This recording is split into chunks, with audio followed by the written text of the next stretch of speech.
Halo semua, salam sejahtera Malaysia. Selamat datang ke channel Fels Lifestyle. Terima kasih kerana masih setia bersama di dalam channel ini. Saudara-saudara, tuan-tuan dan puan-puan yang amat dihormati, ini satu lagi kejutan kepada seluruh kepimpinan politik Malaysia, di mana terdapat satu kata putus di antara Zahid Hamidi, Presiden UMNO ataupun pengerusi Barisan Nasional selaku timbalan Perdana Menteri di dalam Kabinet Kerajaan Perpaduan bersama-sama dengan Tan Sri Muhyiddin Yassin, iaitu pengerusi Perikatan Nasional. Saudara-saudara, terdapat satu kejutan di mana kata putus ataupun keputusan telah terjawab di antara Zahid Hamidi dan juga Muhyiddin Yassin. Ini adalah berkaitan dengan penyelesaian kes saman fitnah. Dikongsikan daripada Malaysia Kini, Zahid Muhyiddin setuju selesaikan kes saman fitnah. Okey, sebelum saya meneruskan di dalam artikel ini, mungkin ada yang mula bercakap ataupun mula membuat pandangan berkaitan dengan artikel ini yang menyebut Zahid dan Muhyiddin setuju menyelesaikan kes saman fitnah. Adakah ini menunjukkan bahawa Zahid Hamidi dan juga Muhyiddin Yassin sudah berdamai? Adakah Barisan Nasional dan Perikatan Nasional sudah berdamai? Walaupun kedua-dua parti itu bukanlah di dalam satu payung yang sama. Perikatan Nasional adalah pembangkang, manakala Barisan Nasional adalah parti di dalam Kerajaan Perpaduan. Timbalan Perdana Menteri Ahmad Zahid Hamidi dan bekas Perdana Menteri Muhyiddin Yassin bersetuju menyelesaikan kes saman fitnah membabitkan mereka. Dalam catatan Facebook hari ini bertarikh 26 April, melalui artikel ini, Muhyiddin dan Ahmad Zahid berkata, mereka bersetuju menyelesaikan pertikaian peribadi itu selepas mengambil kira saranan daripada Hakim Mahkamah Tinggi serta keadaan semasa negara, terutamanya soal kelangsungan hidup rakyat. YAB Datuk Seri Ahmad Zahid bin Hamidi dan YB Tan Sri Datuk Mahyadin bin Haji Muhammad Yassin merakamkan penghargaan kepada Hakim Mahkamah Tinggi dan pegawai-pegawai mahkamah yang terlibat, serta juga berharap agar keputusan ini dapat diterima dan dihormati oleh semua pihak dan tidak dijadikan bahan yang boleh mengganggu-gugat kesejahteraan dan kestabilan awam serta keyakinan rakyat kepada institusi kehakiman negara. Menurutnya, kenyataan mereka yang disiarkan di laman sosial masing-masing.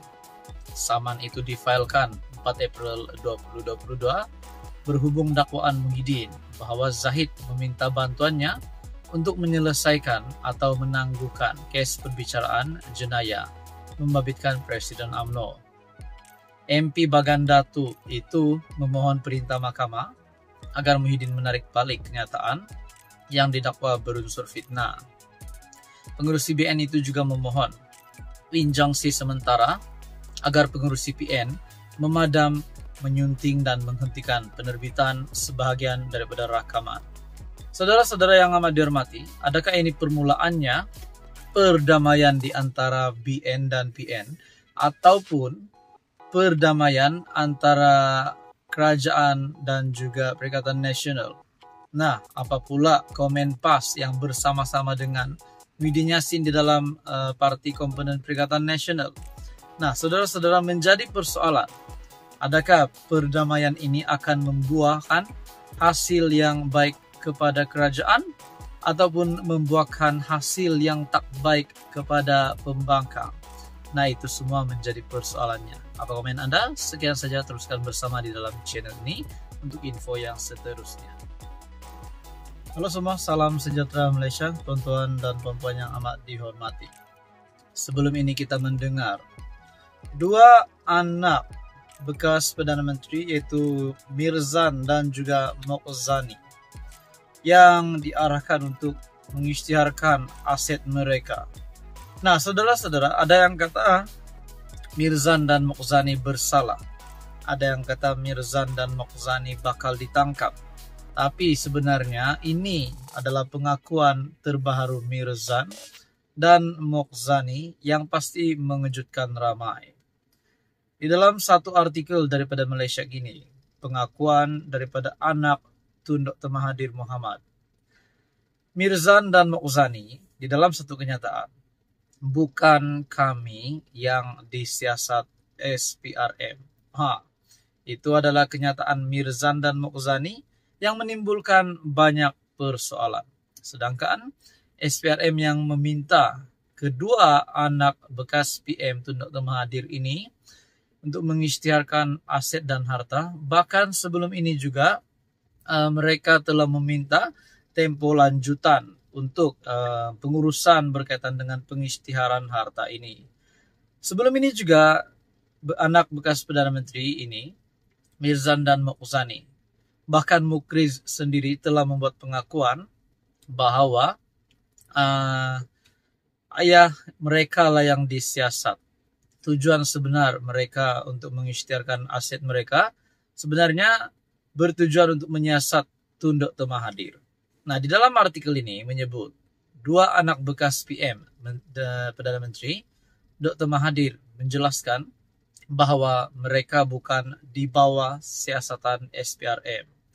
Dalam kenyataan bersama, Mirzan dan Mokhzani juga berkata mereka ingin membuktikan kekayaan yang dimiliki diperolehi melalui cara yang sah dan saluran yang betul. Kami ingin memaklumkan bahwa kami berdua bukan di bawah siasatan SPRM, tidak seperti yang dilaporkan oleh sesetengah media. Perintah notis yang diberikan kepada kami adalah sebagai anak kepada seorang yang disyaki melakukan kesalahan di bawah Seksyen 23 Akta SPRM 2009, kata mereka. Kami memahami bahwa keseluruhan siasatan ini adalah untuk menentukan sama ada bapa kami telah menyalahgunakan kuasanya sebagai Perdana Menteri untuk memperkayakan kami, kata mereka lagi. Nah, mereka mengaku memahami bahwa keseluruhan siasatan ini adalah untuk menentukan sama ada bapa kami telah menyalahgunakan kuasanya sebagai Perdana Menteri untuk memperkayakan kami, kata mereka. Pada Kamis lalu, Ketua Pesuruhjaya SPRM, Azam Baki, mengesahkan Mahathir antara individu yang disiasat berhubung isu pengisytiharan harta. Azam juga berkata notis pengisytiharan harta ke atas Mirzan dan Mokhzani berkaitan dengan siasatan itu, tetapi tidak menjelaskan dengan lebih terperinci. Hari ini, Mirzan dan Mokhzani berkata mereka menghargai lanjutan masa yang diberikan SPRM ke atas notis yang diserahkan pada mereka pada Januari lalu. Kata mereka, memandangkan pengisytiharan harta yang perlu dilakukan meliputi tempoh 43 tahun dengan kurangnya rekod maklumat selama tempo itu, mereka berharap SPRM dapat menentukan tempo masa yang paling penting dalam tempo itu untuk siasatan mereka. Mereka juga menepis sindiran yang mendakwa mereka memerlukan lebih masa ekoran kekayaan yang terlalu besar. Nah, saudara-saudara yang amat dihormati, adakah ini akan membawa satu berita yang buruk kepada Tun Dr. Mahathir dan anak-anaknya? Ataupun sebenarnya semua ini akan selesai dengan baik? Nah, apa komen Anda? Sekian saja. Teruskan bersama di dalam channel ini untuk info yang seterusnya.